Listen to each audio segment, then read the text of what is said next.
Alright, here we go again, Real Madrid Hub, Dr. Jota here, and let's keep talking about the game yesterday because it had a lot of good consequences for Real Madrid, and we still have to talk and debate more stuff regarding to the next game because, as you know, next Sunday we are playing against Mallorca in another very difficult game. But of course, after I think it's 6 victories, okay, 6 consecutive wins, 5 of them away from the Santiago Bernabeu. It's awesome, man. Everybody is going crazy right now, and what we want to see again is another win against Mallorca. But for that game, we will see some changes in the starting 11 of Real Madrid because Carlo Ancelotti said some players might not be featured for that game next Sunday. You have to keep in mind we have 2 of them, Benzema and Militao, injured, and we still don't know exactly what's going on with them. Okay, so let me get started with Eder Militao because Carlo Ancelotti said, yeah, he got injured, but apparently nothing major, right? Nothing, not big deal. But the problem with that is if something happened to Militao, we also have to Rudiger, so there's no point in complaining about it because I'm trying to find the tweet. There's no reason for us to complain about it because Rudiger is 100% reliable. So if something happens with Eder Militao, we still have to Rudiger, as you know, one of the best defenders in the world. So there's no, like I said, there's no reason for us to. Oh yeah, here we go. There's no reason for us to be worried about that, to have any concern, because Antonio Rudiger can do a great job as well. So it really depends what's going on with Militao. Rudiger will be featured in the starting 11 against Mallorca. But also, it's not only about Rudiger, but we have to see what Carlo Ancelotti will do as far as the right wing. As you know, there were some rumors and speculations regarding to the game, before the game last night against Celtic de Glasgow, for Carlo Ancelotti to line up to Rodrigo Goes instead of Fede Valverde in the right wing, and then place the Fede Valverde in the midfield, right? It didn't happen. It finally didn't happen, and we saw the Fede Valverde in the right wing of Real Madrid. So for some people, there is a possibility for Carlo Ancelotti this time against Mallorca to line up Rodrigo in the right wing of Real Madrid and place to Fede Valverde whether in the bench or in the midfield. So it's not only that, but it really depends what happens with Karim Benzema. We might see again Eden Hazard in the lineup again of Real Madrid. It's gonna be difficult though, because if Benzema has a chance to if he has a chance to play again, I'm talking about Benzema, there won't be any choice for there won't be any chance for Eden Hazard to play in the starting 11 of Real Madrid. But yeah, there might be changes for that game against Mallorca. So if Karim Benzema cannot make it, my opinion is Eden Hazard will be there for sure, or almost sure. So yeah, so that is the point right now in terms of possible new faces against Mallorca. And the other thing I wanted to talk to y'all is about Vinicius Jr., because as you see here in this picture, there are a lot of people out there comparing the Brazilian player with the greatest, with the legend Pelé. And the reason for that is because last night he scored again. Even without Benzema, he did a very good job. And the feeling, the sensation that all those Madridistas have right now when it comes to Vinicius Jr., it is he can become, if he wants, he can become now the reference in the attack of Real Madrid, right? So last year it was like, okay, Vinicius Jr. is doing a good job as long as Benzema is playing alongside him, right? But right now, the sensations, the feeling towards Vinicius Jr., it is pretty much that he can do a great job whether I mean, with or without Benzema alongside playing with him, right? For example, yesterday he had to take the responsibility. He had to become that kind of player for the attack of Real Madrid, and he became that player for Real Madrid, the kind of player you're looking for to all the game to score the goals, right? And the rest of the teammates were all the time sending balls to him every single time they could. I mean, throwing balls up so Vinicius Jr.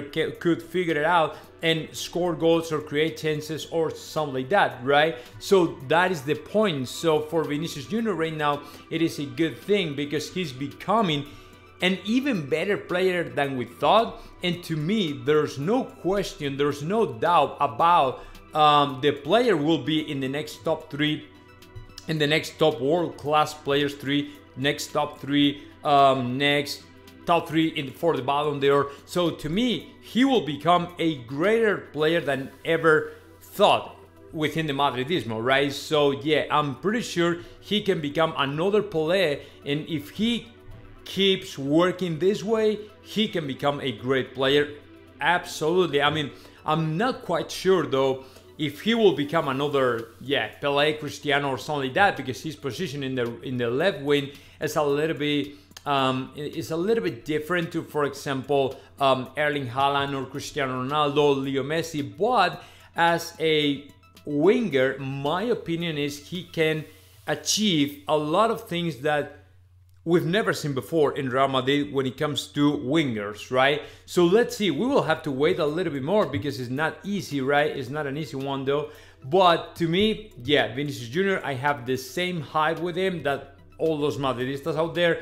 And I'm pretty sure that he can do a great job, definitely, right? So let's move on and let's keep talking now about something that I shared with y'all regarding to Kylian Mbappe. Let me stop this stuff because I had a copyright complaint regarding to Eden Hazard and some footage that I got from the UEFA, and I don't want any kind of problem. So as you know, yesterday Giuseppe Real said something really interesting after the statement from Kylian Mbappe, telling us that Madrid is like his own house right now, right? So Giuseppe Real basically said, you forget about that.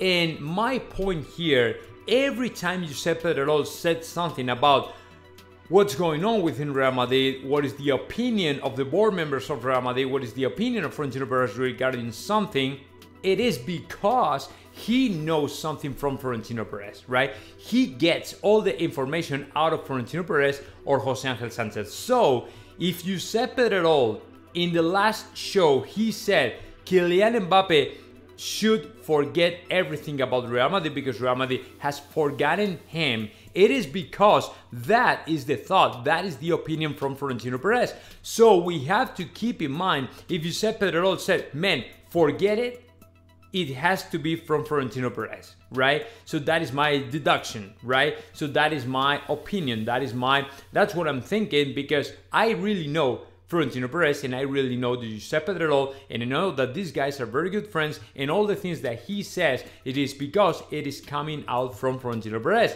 So there's no chance for now for Kylian Mbappe to sign for Real Madrid, neither in the present, not in the future, in the foreseeable future, I'd say. So there's no point. I think all those Madridistas from a supporters standpoint, my opinion is right now all those Madridistas, we're looking forward to see how the Erling Haaland to become a Real Madrid player, how to Florentino Perez is able to sign up to Erling Haaland and get him on board.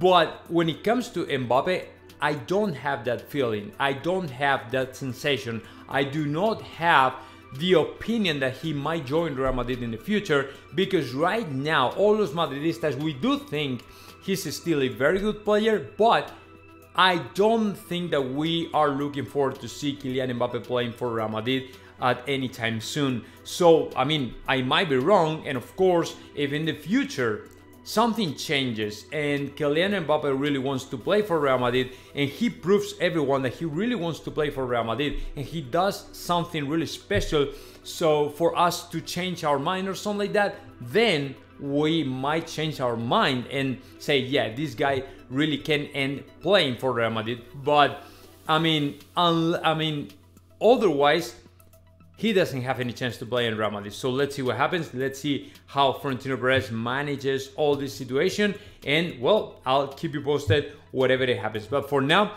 this is what we got. And oh, let me mention something, that two players of Real Madrid, Toni Kroos and Luka Modric, okay, they got an standing ovation from the Celtic part, from the fans of Celtic de Glasgow, which is absolutely amazing, right? When the fans of the rival team are able to acknowledge the fact that you are one of the best players, or two of the other players of the rival players are some of the best players in the world, my opinion is very positive towards this kind of fans, the Celtic, the Glasgow fans. And of course, I really appreciate that. And Toni Kroos said the same. I mean, it is really